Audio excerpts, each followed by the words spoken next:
김동연 경기도지사가 무릎을 꿇으면서 이재명 대통령 성공을 위해 명심으로 최선을 다하겠다는 입장을 밝혔죠. 그런데 미안하지만 김동연 지사는 정치 인생 끝났다고 봅니다. 제가 보통 민주당 비판을 잘 안 합니다. 민주당에 편향되어 있는 게 아니라 이재명 정부의 성공과 민생 회복과 내란 청산이라는 과제 해결을 민주당 말고는 할 수 있는 주체가 없기 때문인 겁니다. 민주당도 물론 잘못한 게 있으면 비판을 합니다.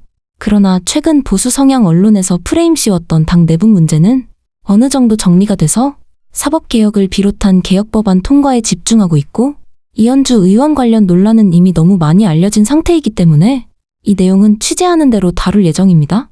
그런데 김동연 지사가 갑자기 이러는 건 민주당 당원들과 지지자들에 대한 예의가 아니라 생각해서 조명을 좀 해보려 하는 겁니다. 요즘 들어서 갑자기 이재명 대통령 친화적인 말을 많이 합니다. 오늘 그 정점을 찍었는데 경기아트센터에서 출판기념회가 열렸거든요. 여기서 이재명 정부의 성공을 뒷받침하겠다면서 당원들의 지지를 호소한 걸로 확인됐습니다. 여기서 뭐라고 했냐? 교만한 생각을 했다고 고백하고 성찰하고 반성한다. 당시 저를 도와주었던 수많은 당원 동지들, 유세장에 백발성성했던 당원 동지들과 우리라는 동지의식이 부족했다. 이렇게 말했고요. 민주당의 성공과 국민주권 정부의 성공을 위해 명심으로 최선을 다하겠다. 이런 말도 했습니다. 저희 뉴스하이빔은 이 모습을 보고 너무 화가 났습니다. 그렇지 않습니까? 김동연 지사가 처음 경기도지사로 당선될 때부터 지금까지의 과정을 생각해보면 왜 화가 나는지 이해되실 겁니다. 김동연 도지사는 이재명 당시 당대표한테 붙어서 지사가 된 사람입니다. 애초에 지지율도 낮았던 사람이 단일화 코스를 밟아서 공천받고 그렇게 해서 경기도지사가 된 겁니다. 이재명 대표 지지자들이 당시 대선 패배를 분해하는 것과 동시에 김동연 지사를 엄청나게 밀어준 덕에 경기도에서 당선된 거라는 겁니다. 그런데 그 뒤로 어떤 일이 있었습니까? 이재명 대표가 가장 힘들 당시 사법 리스크 운운하면서 이재명 대표를 공격하지 않았습니까?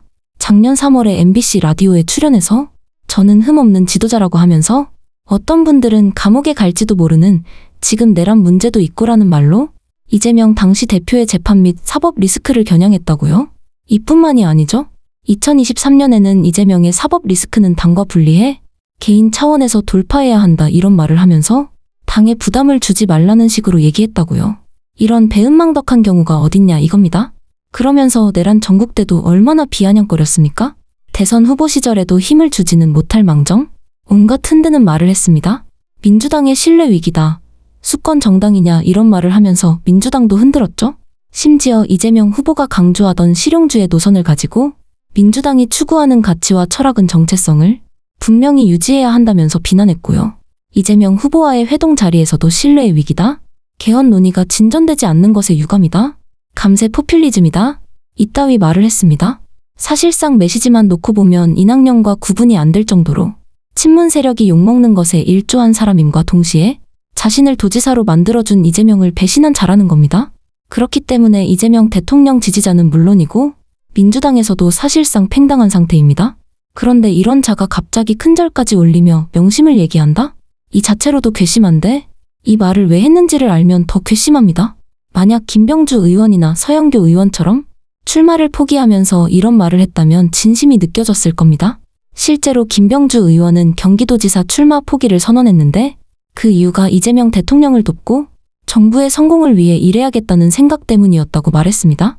서영교 의원은 서울시장 출마를 포기했고 이 역시 법사위에서 더 일해야 하고 그래야 이재명 정부 성공에 도움이 된다는 것 때문이었습니다. 이 두 의원들만큼은 당원들이 그 진심을 알아주고 그래서 오히려 업무에 복귀한 걸 환영했습니다.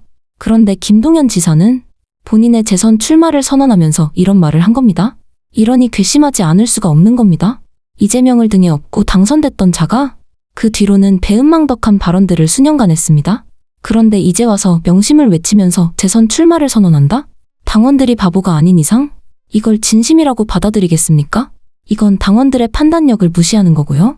여전히 이런 낡은 생각으로 당선될 수 있다고 믿고 있다는 것 자체가 김동연 지사는 의원을 하면 안 된다는 걸 방증하는 겁니다. 아예 감정을 빼고 봐도 그렇습니다. 지금 이 시대에선 계파 정치로 의원직을 유지할 수 있는 시대가 아닙니다. 너무 많은 정보가 쏟아져 나옵니다. 여러분이 지금 보고 계시는 이 유튜브 플랫폼을 기반으로 얼마나 많은 정보가 쏟아져 나오냐는 겁니다. 유권자들은 단순히 정보를 습득하는 것에서만 끝나는 게 아니라 이 정보를 해설해주는 유튜브들도 많이 보기 때문에 어떤 정보를 어떻게 받아들여야 하는지도 대부분이 압니다. 즉, 김동연 지사가 갑자기 이렇게 태세 전환을 하는 것도, 그리고 이 태세 전환을 하는 이유도 유권자들은 충분히 파악할 수 있다는 겁니다. 차라리 이재명 대통령을 언급하지 말고 지금 상황은 내란 청산과 이재명 정부의 성공을 위해서 일해야 한다는 생각이기 때문에 재선 출마를 하게 됐다고 이야기했다면 괘씸함은 덜했을 겁니다. 그런데 이제 와서 명심을 운운하고 이걸 재선 출마 선언 자리에서 했다고 하니 얼마나 황당한지 모르겠다는 겁니다. 이낙연만 봐도 그런 식으로 정치하면 안 된다는 걸 알 수 있지 않습니까? 이낙연은 문재인 정부 시절 지지율이 상당했습니다. 호감도도 나쁘지 않았습니다. 그런데 면면을 들여보고 나니 이건 아니다 싶어 민주당 우세 지역에서도 이낙연을 뽑지 않았습니다. 이건 보수 진영 사람들도 부러워하는 것 중 하나입니다. 민주 진영은 학연, 지연 등을 보고 뽑는 게 아니라 사람과 역량을 보고 뽑기 때문에 발전한다는 거죠. 이낙연이 왜 그렇게 됐는지만 알아도 명심을 운운하지는 못했을 텐데 그 정도 판단력으로 재선에 도전한다? 쉽지 않아 보이는데요. 그래서 오늘의 하이빔 한마디는 이재명 대통령의 말로 대신하겠습니다. 작금의 한국 사회의 혼란은 어설픈 관용과 용서가 부른 참극이다. 오늘 내용은 여기까지입니다. 유익하셨다면 구독과 좋아요로 영상 제작에 힘을 주십시오. 뉴스 하이빔은 내일 이 시간에 다시 찾아뵙겠습니다. 감사합니다.